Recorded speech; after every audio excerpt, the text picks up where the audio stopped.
อ่างเก็บน้ำหนองเตาตั้งอยู่ในเขตบ้านพลสิมนครไกรสอนพรหมวิหารแขวงสวรรณเขตเป็นแหล่งน้ำธรรมชาติที่มีมาแต่โดนนานเป็นสถานที่แห่งหนึ่งที่สำคัญทั้งด้านเกษตรกรรมและการท่องเที่ยวห่างจากปราสาทอิงห่างประมาณ8กิโลเมตรอุดมไปด้วยธรรมชาติและมีทิวทัศน์ที่สวยงามอ่างเก็บน้ำหนองเตามีเนื้อที่ทั้งหมด4เฮกตาร์ลงกว้าง100 เมตรลวงยาว400 เมตรอิงตามการได้รับฟังจากคนเฒ่าคนแก่เพิ่นเคยเล่าสู่ฟังว่าเมื่อก่อนนานมาแล้วมีพญาขอมปกครองอยู่บ่อนนี้เพิ่นมีลูกสาวคนหนึ่งที่งดงามชื่อว่านางเทวีความสวยงามของนางได้ดังก้องไปไกลเฮ็ดให้ผู้ชายที่มีฐานะหลายคนสนใจอยากได้นางมาเป็นเมียแต่ย้อนความรักและความห่วงลูกสาวหัวแก้วหัวแหวนคนเดียวบ่อยากให้พัดพรากจากครอบครัวไปอยู่แห่งอื่น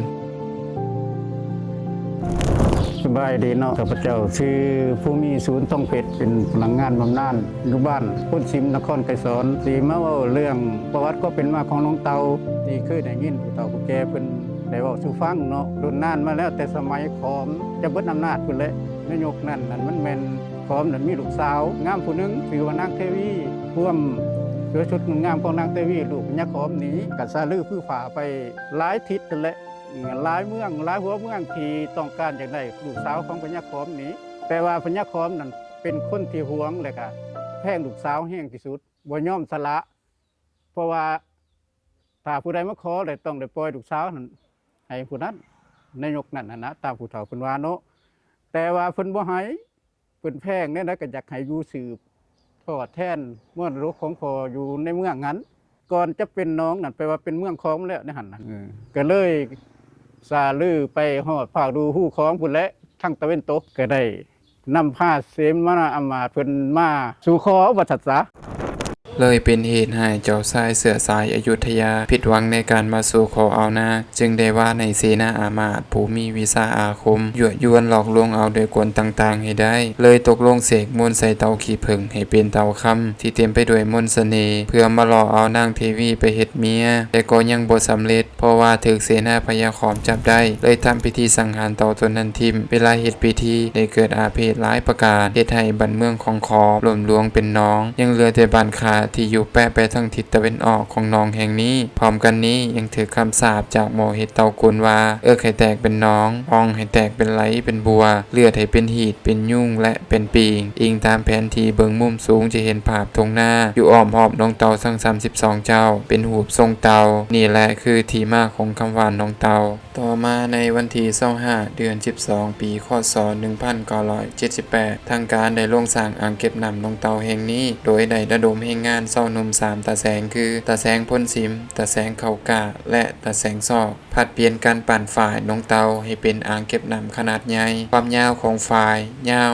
950เมตรตีนฝ่ายกว้าง32เมตรสูง6เมตรและหลังฝ่ายกว้าง4เมตรรวมเอาเนื้อที่ของชาวบ้านพ่นสิมทั้งหมด32เจ้าซึ่งว่าในการปั่นฝ่ายภายใน1ปียังบ่สำเร็จปีคศ1979สืบต่อได้ลงมืออีกคราวนี้มีแต่ให้งาน2ตาแสงคือตาแสงพ่นสิมตาแสงเขากาส่วนตาแสงซอกลงอยู่บึงว่าในปีนี้น้องเตามีให้งานอาสาสมัครจากเวียดนาม1กองพันแต่ก็ยังบ่สำเร็จปีคศ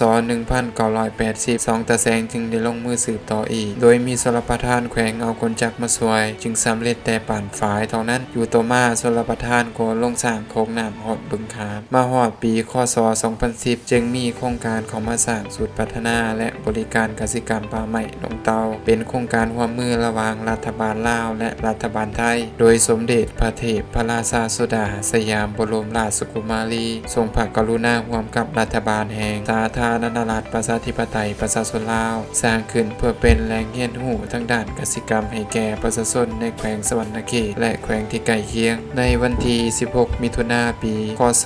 2011ทานดอลอท่องรุ่นศรีสุริตรรองนายกรัฐมนตรีและรัฐมนตรีว่าการกระทรวงการต่างประเทศได้มีหนังสือเสนอถึงสมเด็จพระเทพราชสุดาสยามบรมราชกุมารีเพื่อขออนุญาตพระราชทานโครงการร่วมมือด้านการเกษตรต่อมาสมเด็จพระเทพราชสุดาสยามบรมราชกุมารีก็อนุญาตพระราชทานโครงการร่วมมือตามการนำเสนอของรัฐบาลสาธารณรัฐประชาธิปไตยประชาชนลาวโดยได้มอบหมายให้มูลนิธิไซเป็นหน่วยงานหลักร่วมกับหน่วยงานอื่นๆคือหน่วยงานปลูกฝัง หน่วยงานเลี้ยงสัตว์หน่วยงานประมงหน่วยงานข้าวหน่วยงานพัฒนาที่ดินหน่วยงานชลประทานและหน่วยงานป่าไม้ศูนย์พัฒนาแห่งนี้บ่เพียงแต่เป็นบ่อทดลองทางด้านกสิกรรมแต่ยังเป็นพื้นที่แห่งการแบ่งปันการเรียนรู้และการพัฒนาอย่างยืนยงจากการเก็บน้ำหนองเตามาเป็นแหล่งนำชีวิตของชุมชนสู่ศูนย์กสิกรรมแหล่งเรียนรู้แห่งอนาคตทั้งหมดนี้คือพลังการร่วมมือระหว่าง